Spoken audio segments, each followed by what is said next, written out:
everyone. My name is Angie Vishianen, and I am the founder of Leg Up Legal. We provide a mentoring program that connects pre-law students with lawyers so that they can learn a little bit more about the legal profession before they decide to go to law school. And we started doing these Zoom meetups so that students could connect with lawyers and legal professionals and folks that can help give them a little bit of advice about what the legal profession is all about and how they can start preparing for their careers at an early stage. And so I'm excited to introduce Diane Wells, and she's going to talk to you today about her experiences when she was working as a paralegal and some events that happened to her and how she is now advocating for a better criminal justice system. So Diane, I'll let you take it away. Thank you. I really appreciate the opportunity to speak to you all. I'm very sincere about that because I feel like the next generation of legal professionals are going to make a difference in a way that is going to be rather incredible. I feel like the evolution of the legal profession is going to be very substantial because it's going to be based upon the people that come there and their beliefs, their ideals about really where justice is versus where it should be and what they can do to make a difference. As a segue, then I will let you know that years ago, I was trained as a business professional. I was trained to be a real estate and venture capitalist and banking type of individual working in various different financial institutions throughout about 20 plus years. And then one day I was working for a company that it's called a broker-dealer, which is an investment company. And that broker-dealer was one that the government was interested in pursuing the owner of that company. I was not very much in touch with the fact that he owned some other companies and things that he might or might not have done that the government thought were okay or not okay.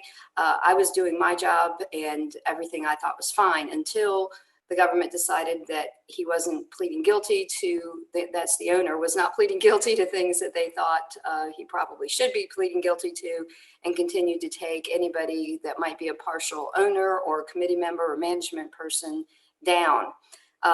Therefore, it became very, very difficult to be able to prove the truth, to basically just be able to tell the truth and know that everything was going to be okay. I needed to be able to know that justice would prevail, that the truth would come out. So I was charged with a crime that I did not commit. I was charged with money laundering, and I didn't get any money, and I didn't do anything with anybody's money that wasn't completely spelled out in any documents that had been signed legally, knowing the risk, knowing what was going to take place. And I was on a committee with a bunch of other people. So it was devastating. There's really no other word for it. It's just something that you feel as though your whole life has just completely crumbled in every way possible. And yet you start to get clarity bit by bit about what's going on. So at first it was an investigation, and then there were charges that were put into place, even though I had submitted documents and taken polygraphs and done everything I could possible to be able to prove the truth. Charges shortly after I was alerted to an investigation. And just to let you know, the issue was a venture capital fund in which I had invested money. I had my parents invested in the same fund as well as two friends. And so certainly I felt like this was an investment that was worthy of both my money as well as people that were close to me, and the government was basically saying it was a scam. And so it defied logic that would actually be the case. But nonetheless, here we were. So the charges were put on me, and I continued to do everything that I possibly could to try to tell the truth with any piece of evidence that I could find that I felt like was a credible piece of information that they might consider. But nonetheless, about 18 months after we first knew about the investigation, all plea deals were off the table. I'd gotten 4 or 5 plea deals during this time, and I just did not want to plead guilty to something I didn't do. So now I was at trial. Couple things, and let me back up for a minute. There were a couple of things that happened before that as well. We had a motion to dismiss the trial during the 18 months because the government did have knowledge of original business records that were destroyed during their investigation, and that took place. We didn't know that it was going to take place. I didn't know what had happened to the original business records, but I found out subsequently, and that was a significant amount of information, 22 boxes of information that would have helped to prove the case. There was also a grand jury testimony that had taken place with one of my former colleagues in which he perjured himself and pled guilty to perjury to even get the charges to take place. And so those two motions to dismiss were unsuccessful, and we proceeded to trial. But we continued to try every way that we could to get the truth known. So I went to trial. And as I said, this was a money laundering case, and yet the financial forensic government witness couldn't show where there'd ever been any money that gone into my account or that there had been any difficulties with that whatsoever. And so I was found guilty by a jury. And fortunately, I was also before a judge that was an independent thinking judge. He was a gentleman that had been a very significant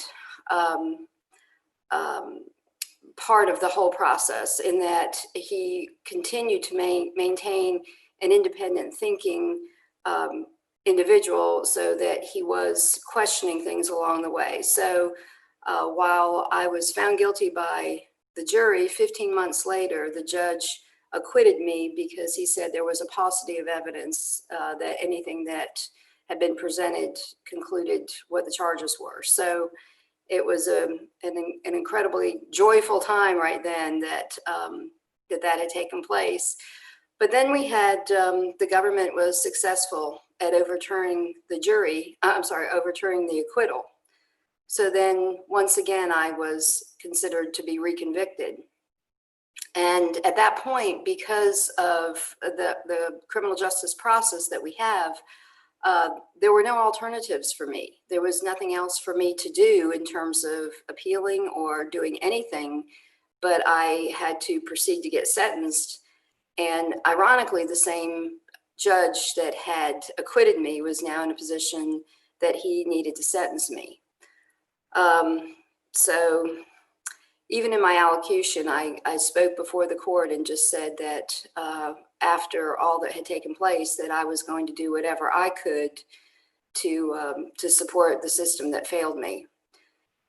It's interesting because casually I have heard through the grapevine, there's a friend of mine that is an attorney and does know the judge or people around the judge, and some remark had been made about this case. And it's been many, many years ago that this case took place, and he has mentioned that he still wished that he'd thrown out the case instead of actually giving it to the jury.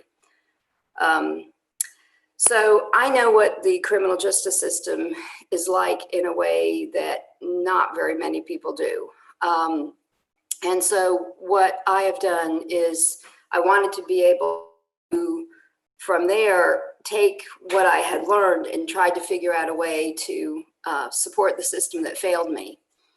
And I felt like I always stood on the truth. And now I wanted other people to, when they told the truth, feel like the system was going to listen, outcomes would take place. Because when people should be prosecuted, I certainly want them to be held accountable for whatever they've done. But it's an estimate that roughly 10% of the people in prison, for example, are not guilty or admitted to something basically that they didn't do.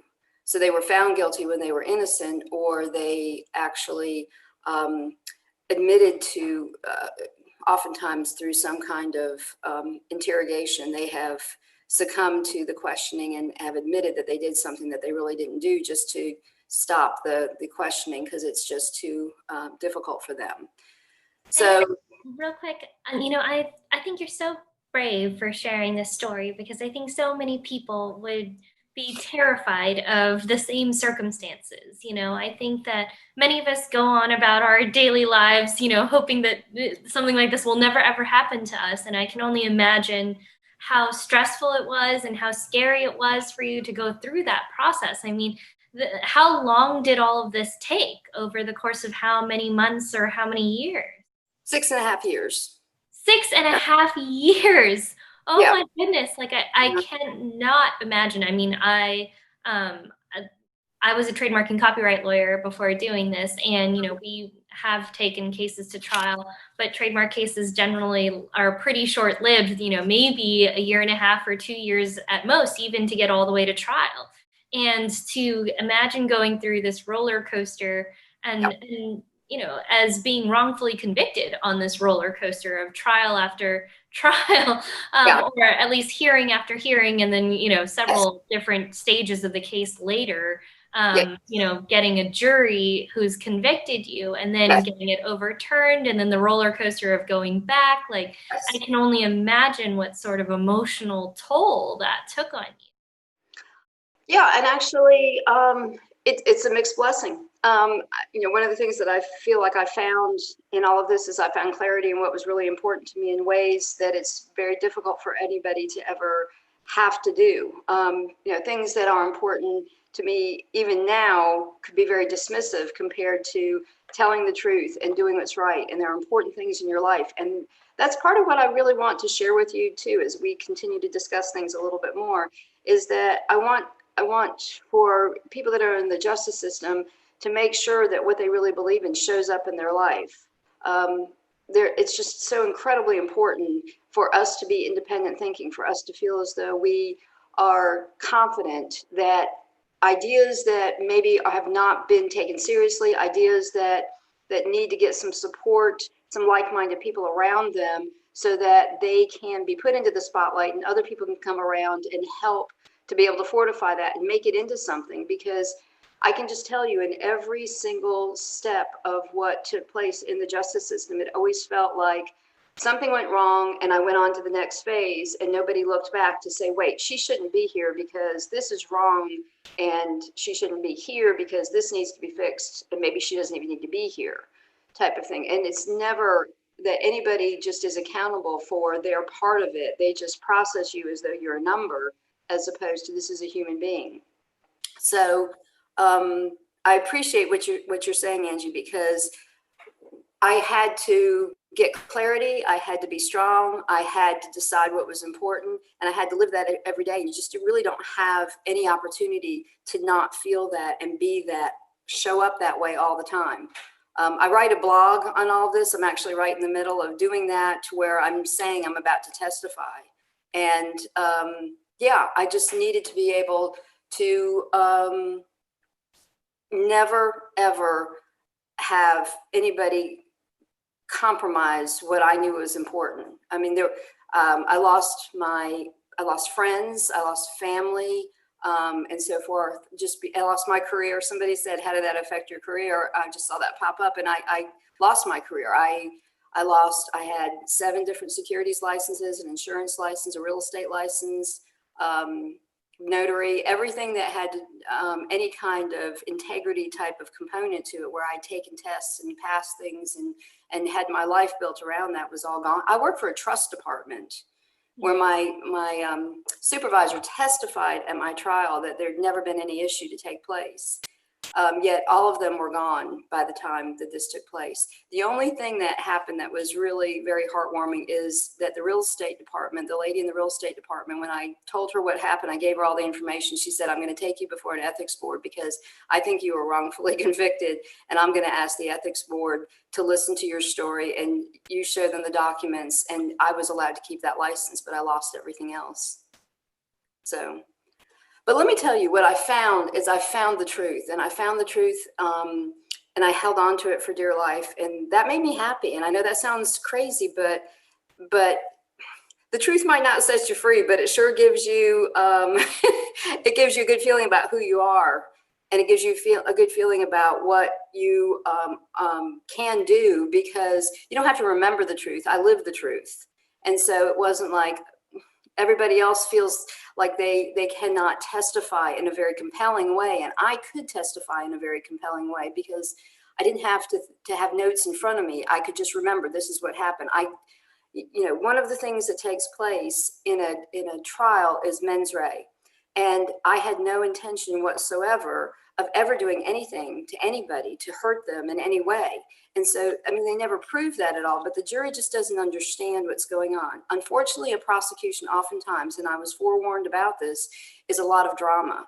So what the prosecutor did was kept saying that, investors did lose money in the process. It was a venture capital fund and we did lose money. And that was part of documents that they signed, that you could lose some money in the process. And I never disputed that they did. I lost my money in the process as well. But no money was taken. No money went to me. No benefit went to me because of some wrongdoing. It just didn't happen. So can you tell me, after the case was over, what was your journey like after that? How did you find your way into creating the organization that you have now, and what does your organization do? Absolutely. Well, what's happened is that I got divorced and sentenced in the same month. So then I had 3 children, ages 8, 10, and 14, that I was looking at that didn't deserve a bad childhood because of what happened to me. And so I had to figure out a way to do some kind of business that I could manage and be around them and start over. So that's what I did. I had enough. I know this sounds crazy, but I literally manufactured dry erase boards. I did that because it was a business that my son was interested in, and we could do it together. He learned how to create a business, and it bound us together. We made enough money to get by on, but every moment that I could, I was trying to figure out what I could do to make a better justice system. And I joined 7 different trade organizations over a span of time so that I could get around like-minded people. And I ended up at the U.S. Supreme Court. I met Ruth Bader Ginsburg and Sonia Sotomayor because I had joined the National Association of Women Judges, and I went to one of their conferences and I stood in the Supreme Court and I got to meet them. And they were the embodiment of justice. They stood before me and I thought, okay, I'm here for a reason. I am here listening to these people because somehow or another, I just keep trying and trying and trying to listen to people and figure out what we need to do. So here's what I ended up doing. After all of the collective wisdom that I had among these different trade organizations and the people that I met because of being a part of that, I created a company that's called Supply Justice, and it's a nonprofit. And what we do is we support other criminal justice nonprofits throughout the United States. And the way that we do that primarily is that we sell art that's made by, primarily it's made by prisoner artists. And these artists in prison are very talented people. They have very limited resources. They do crazy things like go to dinner, and if they have some M&Ms that are part of dinner, they take it back in a napkin. They melt the coating off the M&M, and they draw a picture with that as though it's paint. They do all kinds of things. The creativity that's in there is kind of unbelievable. And of course, there are some very, very intelligent people. There's some very resourceful people, and there are people that, they're unfortunately mentally ill, addicted, or so forth. So you have the whole spectrum there. But art levels the playing field. So they create some beautiful art. So on my website, I have about 100 different paintings right now from different folks throughout the country. I get more all the time, and we sell that art. And when we sell the art, hopefully, obviously the customer likes it, but they also get to choose a criminal justice nonprofit that we donate 100% of the net profit from that sale to the nonprofit they want to support. So here's the thing. What you've done then is you've got a piece of art that you like. Then we have to meet operating expenses.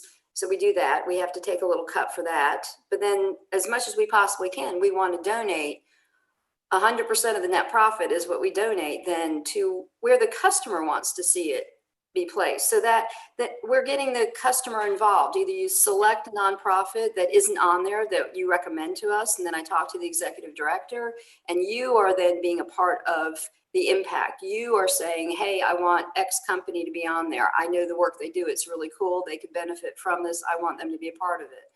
So you can make a recommendation, or you can take the selections that are there. We also obviously would love for people to share what's there. There are stories that are there. There's just general information that's there. We're just getting started. We've only been doing this for a short time. So I will just say, we're going to grow, we're going to scale, we're going to hopefully really be able to get people involved. And I will just tell you that doing a little bit on a regular basis, it's just a snowball that can take place, because just like years ago when I used to talk about people, if they just invested a little bit on a monthly basis, they would just be amazed at what they would have for their children, for their education, for their self, for retirement and so forth. It's the same concept. It's compounding a little bit intentionally set for a goal that you believe in. It's the same thing. And I just encourage anybody that's working in the legal profession to dig deep in them and say, what is it about the system I don't like? There's a company called the Bail Project. They take money that is donated. They use that for bail for somebody who can't afford to make bail so that that person doesn't lose their job, will show up to court, will not then have their family impacted and so forth. They can get right back to work. They make sure that person shows up for court. They get their bail money back and they go help somebody else, because there's roughly 500,000 people in jail every night because they can't make bail. It might be $500 or $1,000 or $5,000, whatever it is, but they can't make bail, so they sit there. There are often people that sit there in jail longer than if they had actually been convicted of that crime. There are crazy things that are going on like that. And I heard about that and it just moved me. It's just like, we can do better. We should do better. And so I'm just doing everything that I possibly can.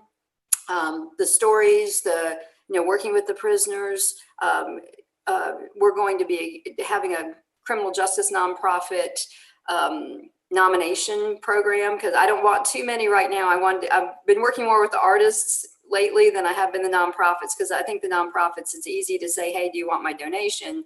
But I've got to coordinate. Right now, I'm working for Christmas presents. We've got artisans that are going to be making portraits of individuals.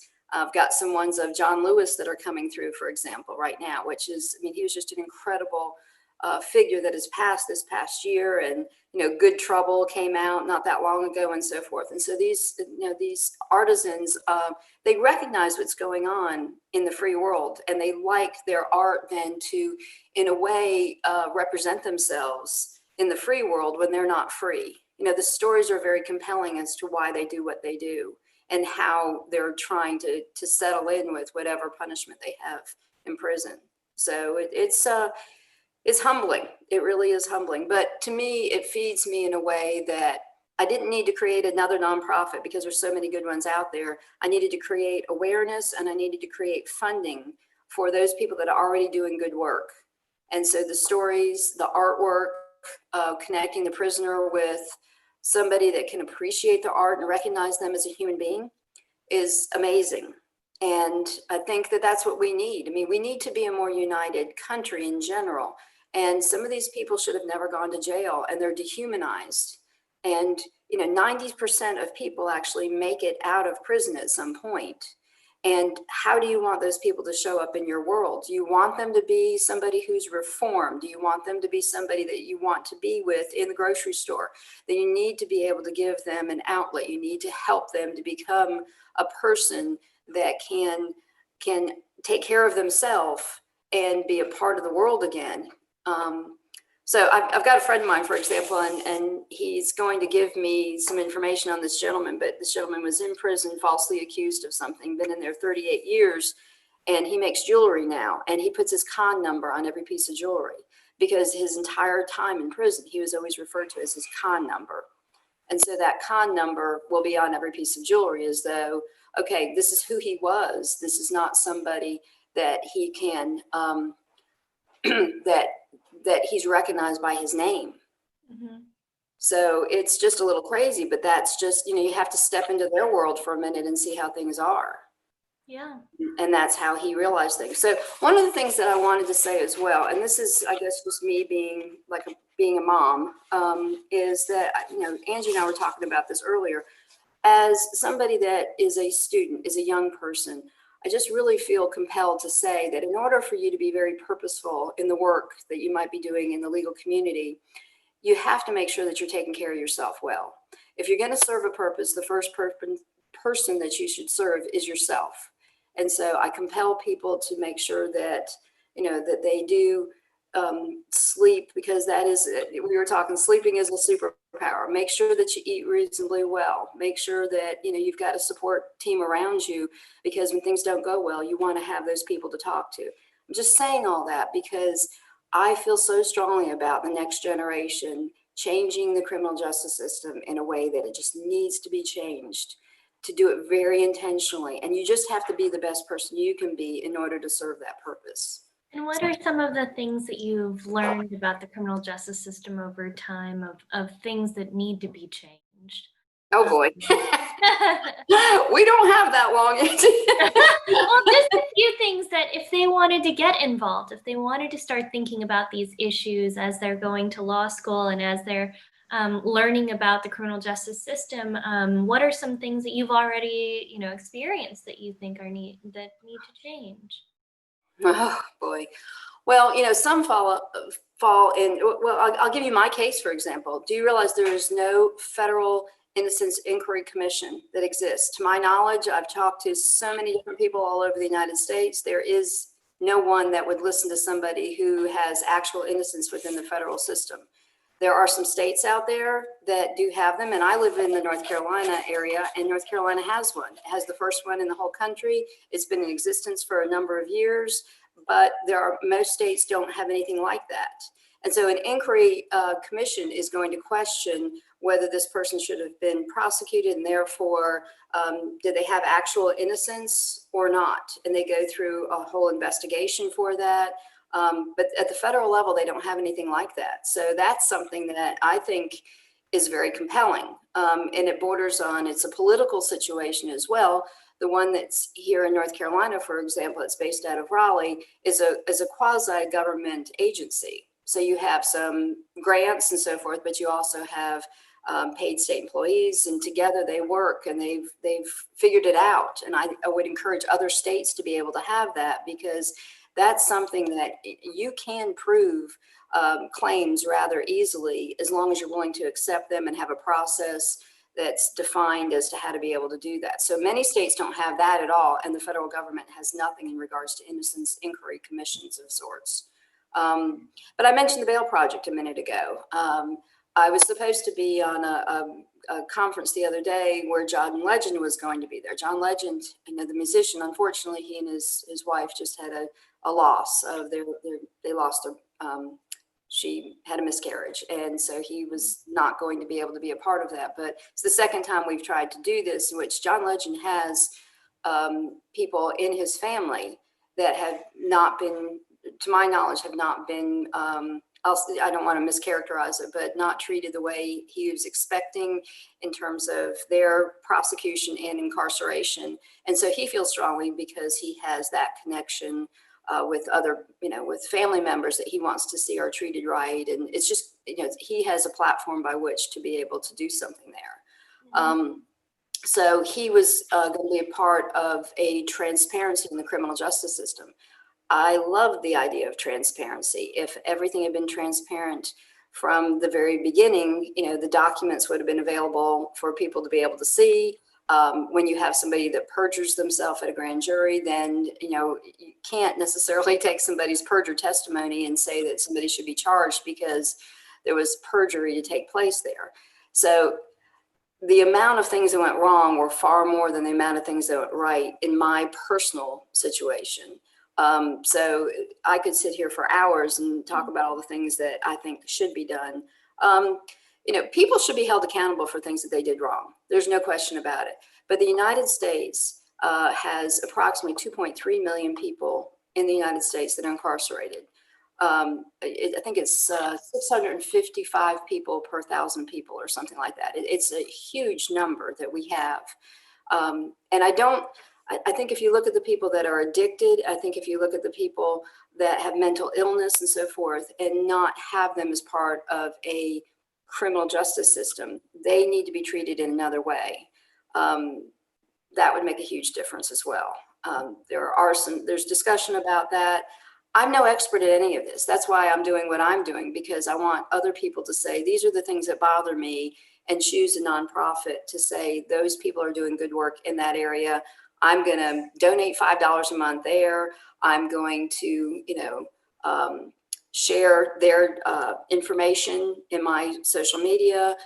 I'm going to volunteer. I'm going to buy artwork. I'm going to recommend a product that I'd like to see. I mean, somebody could come to me and say, hey, I've got this incredible artist that is in Arizona, for example. His name is Tommy. He can draw anything. He draws incredible things. Tell me what you want Tommy to draw, you know, and then he'll draw it. He'll be very happy with it. Somebody will buy it, you know, and he might have some socks to wear in the winter time, is what he's told me, you know, this type of thing. If you look at there's privatization in the prison system. There are two companies that have a huge stake in having private prisons, and people invest in private prisons and charge more. And, you know, it's just a whole different animal than our government system, if you will, the private prison system. So there's that to unwind a little bit and make sure that everybody's being accountable and being treated the same way, with the same costs and the same rules and things of this nature, because my understanding is that might not be the case. So let's take a look at that. Wow, there's so much. Oh my goodness. I'm sure you could go on for hours and hours there. I know there's so many little cracks in the system, and because of that results in real people being hurt by it. And exactly. You know, and I highly encourage people to get involved when they're in law school, when they're thinking about going to law school. I mean, you don't have to wait until you're in law school. You can do it at a student level. You can advocate at any level, you know, no matter who you are. You can find a cause to get behind and get involved and find a way to educate yourself about these issues and really step up and lend a hand, you know, whether it's volunteering or whether it's, like you said, you know, purchasing a product or whatever you can do to support that cause. So how do you raise funding mainly? Is it just through the artwork, or do you have other? It's through the artwork. Well, we do sell a few other things besides artwork. Primarily, though, I mean, the story, I think, is the artwork to a large extent, because it humanizes the whole situation in ways that few things do. I think there was a saying that somebody had in regards to art. And he said the greatest value of a picture is when it forces us to notice what we never expected to see. And I just like that so much, because I just feel like if you understand the story of the person that created it and now you're looking at it, can you just imagine how that person created it, what's going on in their world, who they are, what they've lived through? And now, you know, maybe you own or certainly are looking at something that they've created. It just feels like it levels the playing field in ways that very few things ever could. And I like that. I like that because, you know, at our very basic here, we all are human beings. We all do belong to one another. And there's a certain kind of decorum and respect that we should always have. So there are lots of ways to be able to get involved. I mean, I love working with students. So anybody that wants to contact me, I mean, it's just Diane, DIANE @supplyjustice.com. And I'm delighted to answer your questions and see whatever we can do.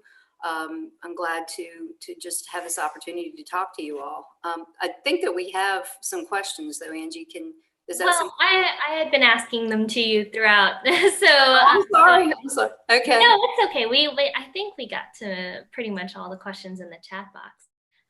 But I did want to know, what are some tips that you have for how do you stay positive during like going through adversity when you're faced with all these difficulties and challenges? How do you stay positive? How do you keep pushing through, and how do you find a way to channel your energy into something productive? Yeah, well, I think it does go back to first taking care of yourself too, because if you don't take care of yourself, then you've got bigger issues to deal with. So that's what I meant. And I don't want to make it sound so just so trivial here, but if you do eat well and you move and you sleep well and you're around good people, good like-minded people, you don't realize until you don't have that how substantial that really is. So that's the first thing. As far as staying strong, you know, there's no way to simply describe that other than to say what I figured out are the things that are most important to me, and then I spent all my time and resources funneled into doing that. So for me, it became telling the truth in the case. And when the case was over, I had 3 kids that I felt, you know, they needed to have the best childhood that they could. And when I wasn't doing that, then I devoted my free time to figuring out how I could make a better justice system. I mean, this is just, I guess, who I've been for a long time, but it's just, I think you have to show your vulnerabilities and you have to ask for help. And I think that that's a really important lesson because years ago, vulnerabilities would have been thought of as a weakness. And it's I really think not. it still is in a lot of ways. It is, but it's not at all.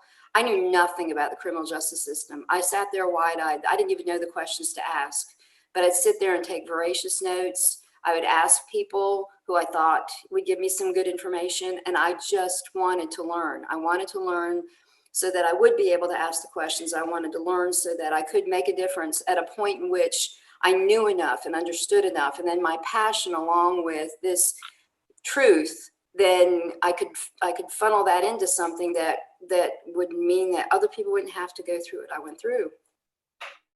I just think your story is so amazing. Thank you so much for being willing to share all of these things with us. I mean, I haven't met that many people who have spent, the better part of their life really devoted to fixing a system that failed them.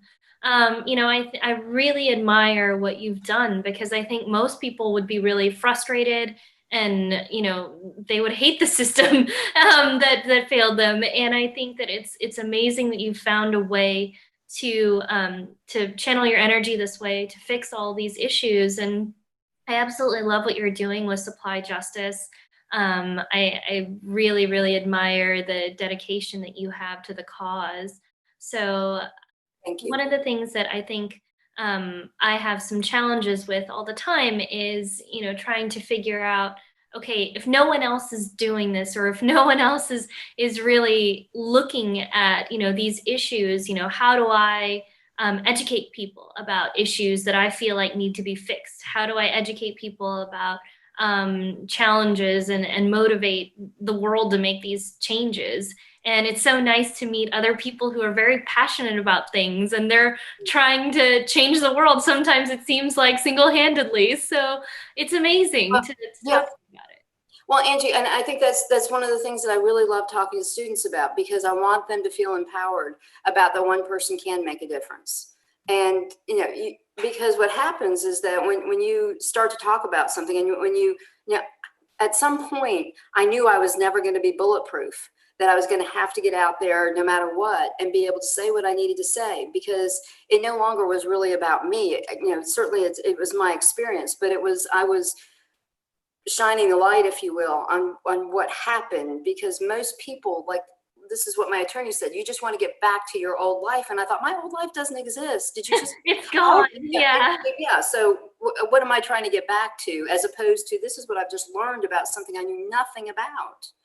And so why not take what I've learned and just, funnel it into a purpose where other people who I know, there are lawyers out there every day that they're so entrenched in this is what I need to do right now that they can't rise up out of that routine, that rhythm that they're in to say, you know what, this is screwed up. It shouldn't be like this. They can't do that. They just have to do this today. But today becomes this week, becomes this month, becomes this year. And pretty soon, they become numb to what's happening as though they're just checking off boxes and they forget that these are people. They forget that they can do something. So that independent minded person that can see it with a fresh set of eyes that says, this is crazy.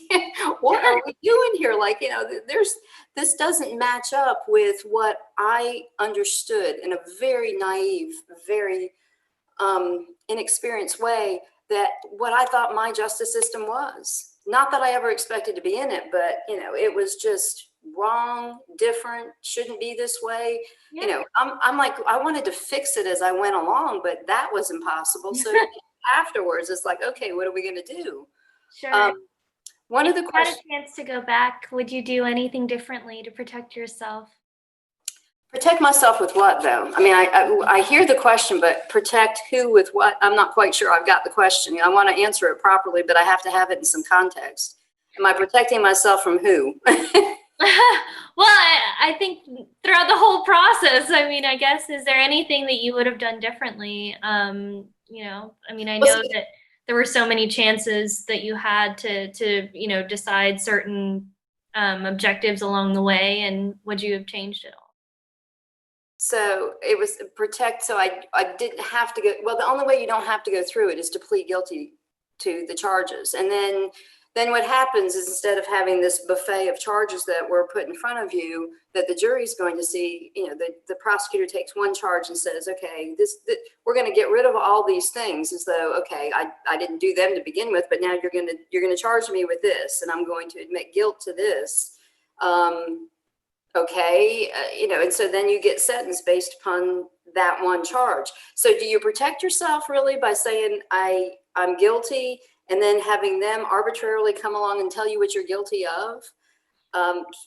So I could have protected myself as far as if I'd gotten sentenced and I had pled guilty to something that I didn't do, I would have protected myself from less jail time, but I never went to jail. I Well, was. and also, did you mean to protect is there anything you could have done to protect yourself as you were getting involved with this venture capital company so that you weren't involved in that kind of matter? Well, we had certain kinds of D&O, insurance, like omission insurance and things that are fairly typical. We had all of that as part of the norm, but see, that's more of a civil situation than it is a criminal situation.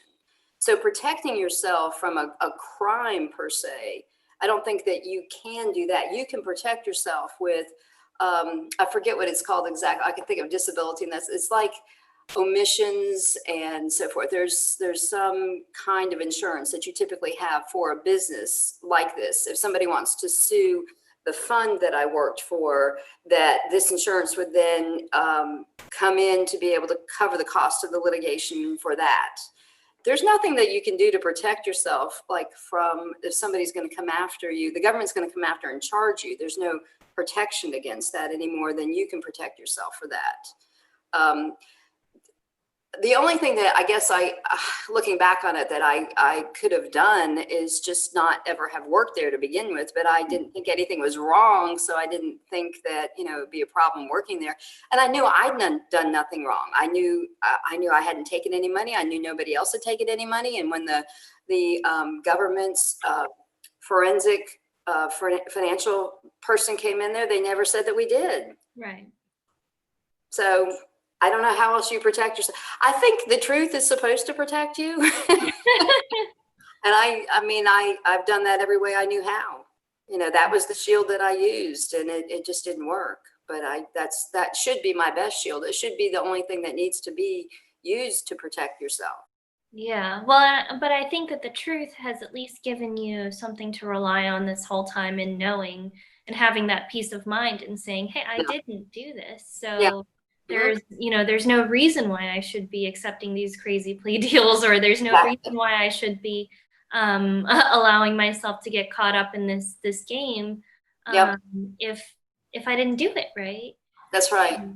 So yeah, I'm really blown away by everything that you've shared today, Diane, and I would love to, share the links for Supply Justice. So if you want to send over any links, I'll be sure to post them in the recording for the video that we post on our YouTube channel, and everyone can watch it afterwards. But yeah, and if you want me to share your contact information with the students, I'll do that as well in the recording email that I send out. So that would be terrific. The more people that get involved, I think the better we can all do. So thank you for that. I appreciate that. Yeah, thank you so much for your time today. You're very welcome. So yeah, and for everyone else, I hope you have a wonderful week, and I look forward to seeing you guys all again on Thursday. We'll be having another meetup, and this time it'll be about some corporate law, lobbying, and we'll be hearing from an attorney who had a 30-year-long career doing a wide variety of things, and so I think it'll be really interesting as well. So I look forward to seeing you all later this week. Bye. Thank you very much. I appreciate your time. Take care now. Bye-bye.